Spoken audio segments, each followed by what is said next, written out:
Dear Brother Bador, ako si Shirley, 25 years old at isang accountant sa isang malaking kumpanya.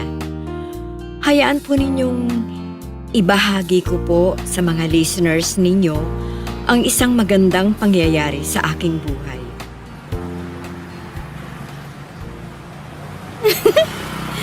Shirley! Wow!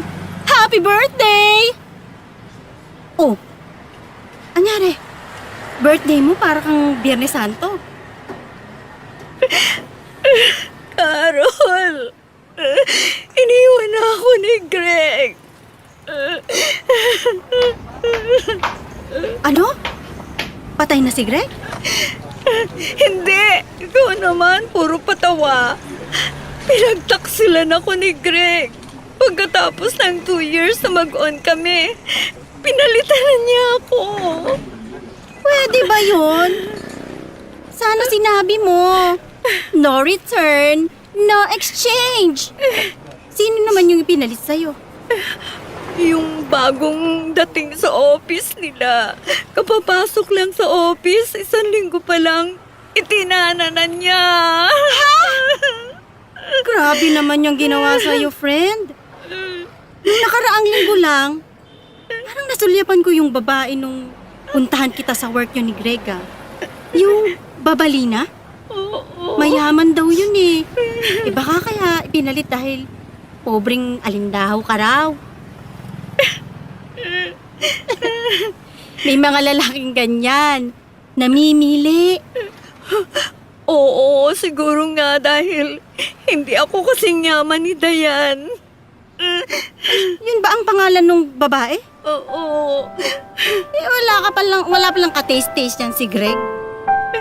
Pinikot daw siya Tinawagan niya ako. Humihingi ng tawad. Yun naman pala eh. Hindi hamon na. Ang hirap kasi. Nagkikita pa kami sa trabaho. Kalimutan mo na siya. Birthday na birthday mo, dapat masaya ka. Total, pareho naman tayong nakabihis at pareho naman tayong maganda. Halika na, lumabas tayo. Pakakainin kita sa bagong restaurant. Diyan no, sa malapit sa bagong mall. Puro bago. At mukhang high-end yung restaurant. Let's go na, friend! Sige na nga. Gusto ko ring makalimot Tamang-tama. Total birthday mo, let's have a celebration! Sip tayo ng konting ladies drink. Tara na!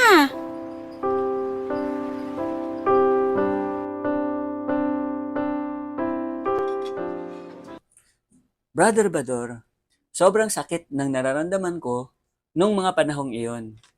Dahil sobrang minahal ko si Greg. Hindi ko matanggap na iniwan niya ako ng ganun na lang kadali. Kaya pala, may mga pagkakataon na kapag uwian na, ay nagpapahatid si Dayan sa boyfriend ko at nakikiangka sa motor kapag hindi siya masusundo ng driver nila. Ako naman ay di na kailangang ihatid dahil walking distance lang ang uwian ko mula sa office namin. Tiwala naman ako sa BF ko at kay Dayan na akala ko ay mabait. Pero ahas pala. Minsan na din kasi naming nakasabay kumain yon nung unang araw niya doon. Kaya buong akala ko ay parang kapatid lang ang turingan nila.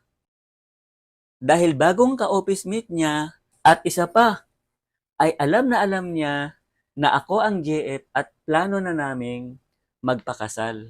2 days bago niya ako iniwan ay nangyari nag-alala ako ng sobra. Dahil di siya nagre-reply sa mga chat ko at hindi din sinasagot ang tawag ko. Hindi naman niya talaga gawain ang ganon na di nagre-reply na inaabot ng ilang oras. Asa na kaya siya? Ano na kaya ang nangyari sa kanya? Bigla ko nasabi sa sarili ko. Madaling araw na at di ako makatulog dahil sa pag-aalala. Biglang tumunog ang phone ko. At ayun, Nag-reply naman na nung nakauwi na siya sa kanila. Tinawagan ko ulit pero di ko makausap ng maayos dahil medyo bulol nang makausap ko sa sobrang kalasingan. Sabi ko na lang sa kanya na magpahinga na lang muna siya at bukas na lang kami mag-usap. Ang mahalaga ay nakauwi naman siya ng maayos. Kinabukasan ng umaga ay tumawag siya sa akin. At ang sabi ay bigla lang daw siyang sinundo ng kumpare niya. Di na daw niya ako na chat dahil wala daw siyang load. Pero ang ipinagtataka ko ay bakit nung nakauwi na siya ay nakapag-reply naman. Ibig sabihin, may load pa. Hindi ko na siya tinanong tungkol doon sa idinahilan niya. Inisip ko na lang na baka kaya di niya sinabi sa akin ay para hindi ako mag-alala. O baka nga naman siguro, bawalin ko siyang sumama ulit. Lalo na pag may inuman sa pupuntahan. Dahil minsan nang nangyari sa kanya na muntik na siyang maipahamak ng mga kasama niya. Kinagabihan, tumawag siya sa akin para sabihin na napikot daw siya. At inamin niya sa akin na doon pala kila Dayan sila nagpunta nung gabing di siya makareply sa akin. At madaling araw nang nakauwi, ang sabi ni Dayan ay tinabihan siyang matulog ni Greg sa kwarto niya. Kinabukasan ng tanghali ay pinuntahan at kinausap daw siya ng kuya ni Dayan na hindi pwedeng ganon na lang yon. Kailangan daw panagutan ni Greg ang ginawa niya. Sabi naman sa akin ni Greg ay hindi daw niya gaanong natatandaan ang mga pangyayari nung gabi na yon. At hindi din daw niya alam kung paano siya nakauwi. Grabe! Ang lakas ng loob ni Dayan na kausapin ako na huwag ko na daw tatawagan o kakausapin si Greg. Dahil wala na daw akong karapatan sa kanya. Gigil na gigil ako. At gusto kong sampalin. Pero di ko ginawa. Nakaka-depress lang po, Brother Bador. Ang alam ng mga ka-office mate niya ay itinana ni Greg si Dayan. Kasi nga, nakita nila sigurong umaangka sa motor. Umiiyak ako tuwing naaalala ko siya. Buti na lang, may kaibigan akong tulad ni Carol na napaka-jolly. Kahit medyo maldita, hindi niya ako hinayaang magmukmok at umiyak na lang ng umiyak. Bagkus ay nag-isip siya ng paraan kung paano ako malilibang para mapawi ang sakit na aking nararamdaman. Sakto din naman na birthday ko noong masabi ko iyon sa best friend ko. Isinama niya ako sa isang magandang restaurant.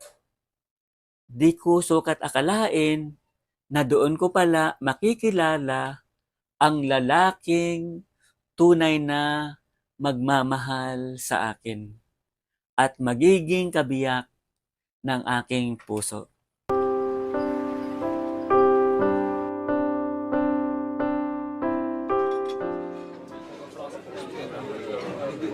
Welcome po sa Elites. Dito tayo sa may sulok, malapit sa window, Shirley. Okay, you're the boss. Ayan ang menu. Choose your favorites. Okay. Ikaw din, Carol. Alam ko, mahilig ka sa mga special menu. At yun din ang mga likes ko. Okay. Waiter! Yes, ma'am. Bigyan mo nga kami nito. Butter garlic chicken. Ikaw Shirley, ano ang napili mo? Ito na lang, prime beef caldereta. To follow na lang yung pamutat namin. Bigyan mo rin kami ng ladies drink. Okay po. Ano po ang mga pangalan nyo? Bakit? Kailangan po sa order sheet? Okay. Shirley and Carol. Thank you po.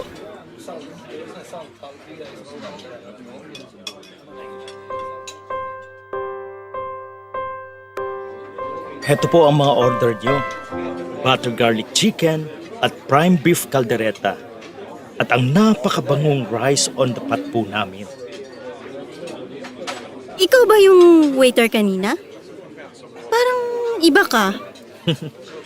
Ako po ang head waiter dito. Kaya po, pag birthday celebrator, dapat ako po ang magsaserve. Ang gwapo naman ng head waiter na ito. About the ladies drink? Miss Carol, Yes?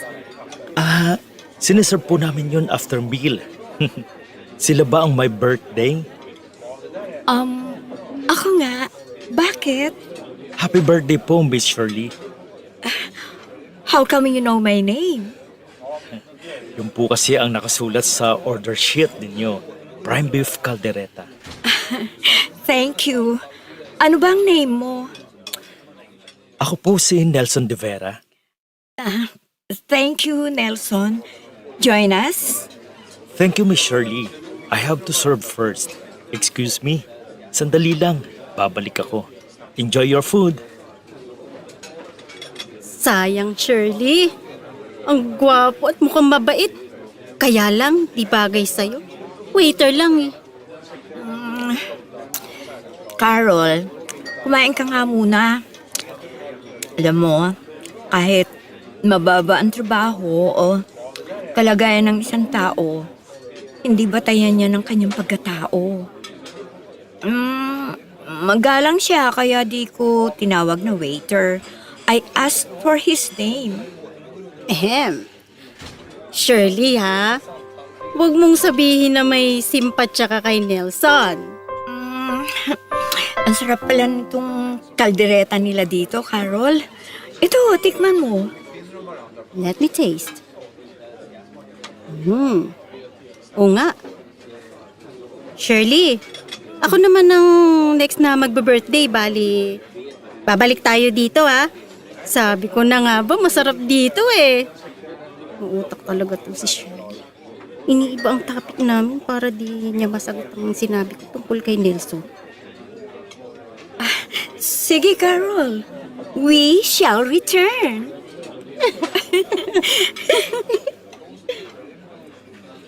Miss Shirley, cake. Pa-birthday ng may-ari ng kainan sa'yo. Wow! Naku! Thank you, thank you. Halika, kainin na natin. Ayoko na ng ladies drink. Cake na lang. Kung gusto nyo, padadala na lang ni Bossing yung 1 bottle of brandy. Huwag na, Nelson. Maglalasing lang si Shirley. Maglalasing si Shirley? Bakit naman? May problema ba? Sorry, di pala appropriate ang tanong ko. Okay, enjoy the cake.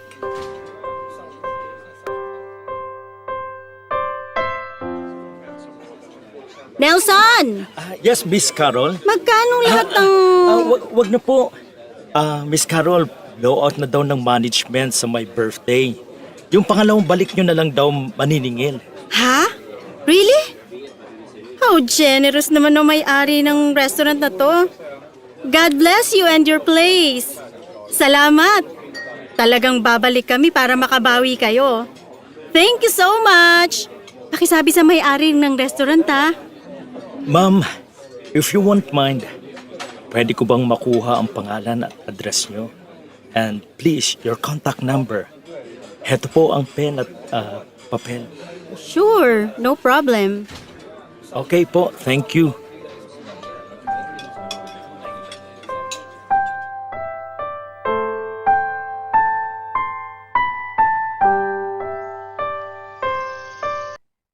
Ang gwapo ni Nelson at ang bait pa.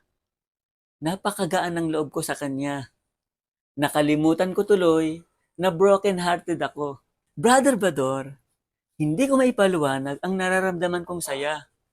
Habang papalapit ang araw na babalik kami sa Elites para mag-celebrate ng birthday ni Carol.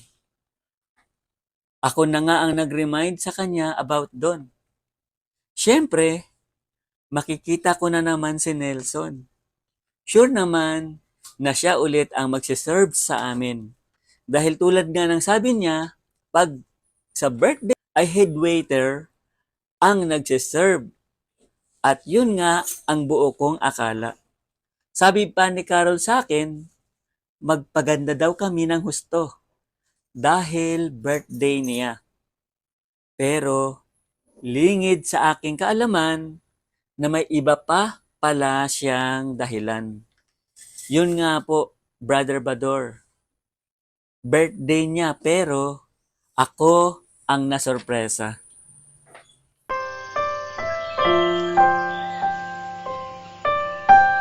Carol, it's your birthday tomorrow.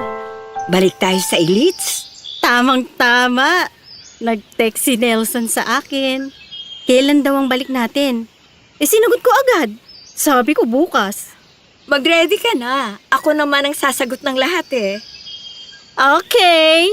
See you tomorrow, Elites.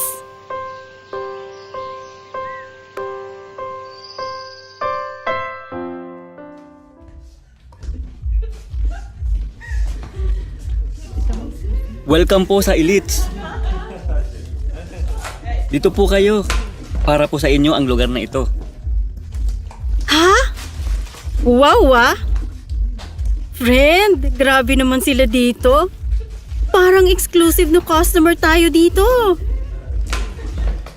Oo nga. O sige, umorder ka na ng gusto mo.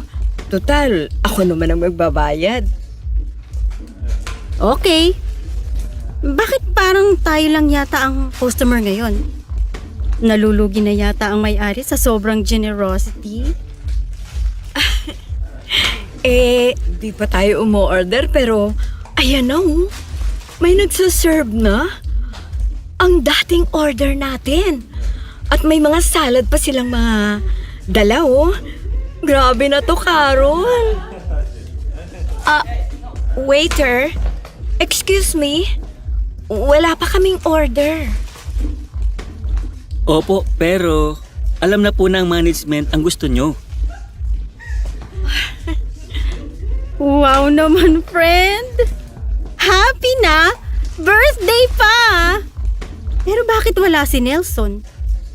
Akala namin pag may birthday yan siya yung magsiserve. Maya-maya pa po, darating na si Sir. Si Sir Nelson, nasa ibang branch kasi siya. May mga branches na pala ito? Pag may kailangan po kayo, kulang po kayo sa amin.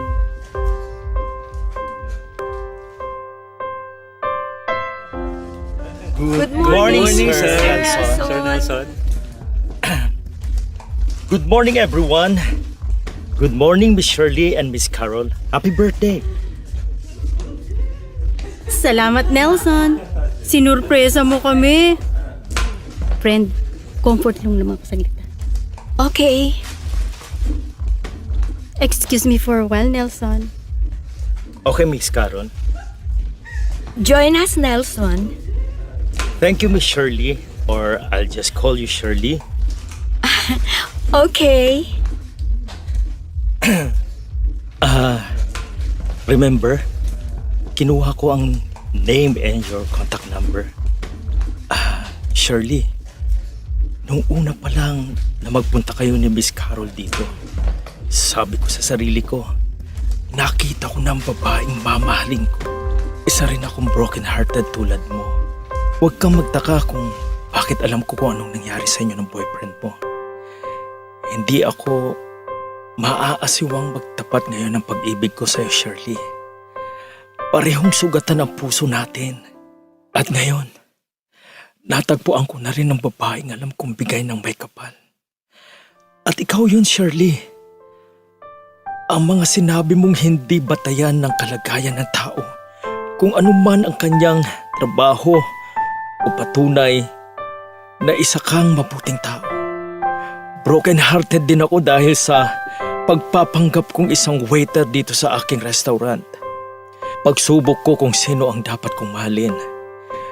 Nabigo ako noon una, ngunit ngayon ay natagpuan ko na ang babaeng dapat kong mahalin. Walang iba kung hindi ikaw, Shirley. Nelson? Nelson? Ikaw ang may-ari ng restaurant na ito? At ang iba pang negosyo ng Elites? Ako nga, Shirley. At sadyang nagbilin ako na kayo lang ang magiging customer ngayon. Para sa proposal ko sa'yo. With this ring, Shirley, and with the love of God to us, will you marry me? Nelson? Nelson, napakabuti ng Diyos. Di niya hinayaang magdusa tayo sa lungkot ng matagal. I love you, Shirley. Do you accept my proposal? Nelson, paano kita tatanggihan? Ikaw ang bigay ng may kapal sa akin. Okay! Kasalan na! Carola, mukhang may connivance kayo ni Nelson, ha?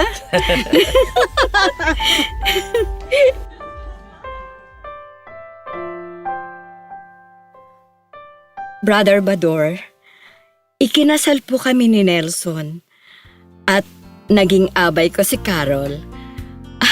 Ngayon po ay masaya kami nagsasama ni Nelson at marami na po kaming anak. Maglilima na po ang anak namin. Salamat po sa inyong programa at na-share ko po ang magandang love story namin ni Nelson. Mapagpalang araw sa ating lahat. Kumusta? Narinig natin ang isinalaysay na kwento sa pangalang Shirley. May takdang panahon para sa lahat.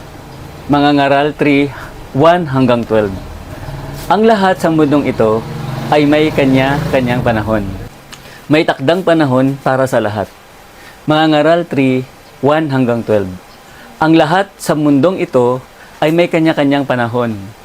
May kanya-kanyang oras. Ang panahon ng pagsilang at panahon ng pagkamatay. Ang panahon ng pagtatanim at panahon ng pagbunot ng tanim. Ang panahon ng pagpatay at panahon ng pagpapagaling.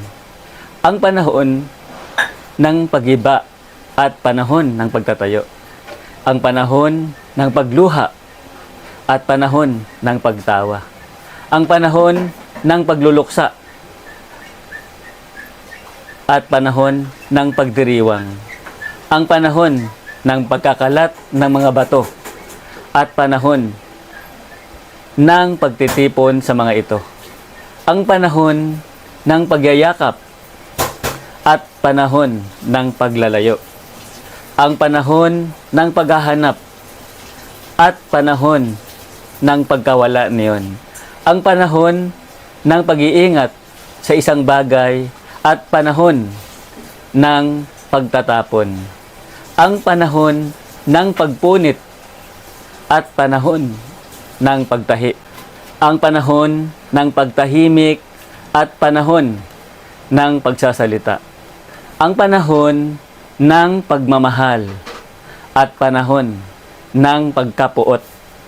Ang panahon ng digmaan at panahon ng kapayapaan.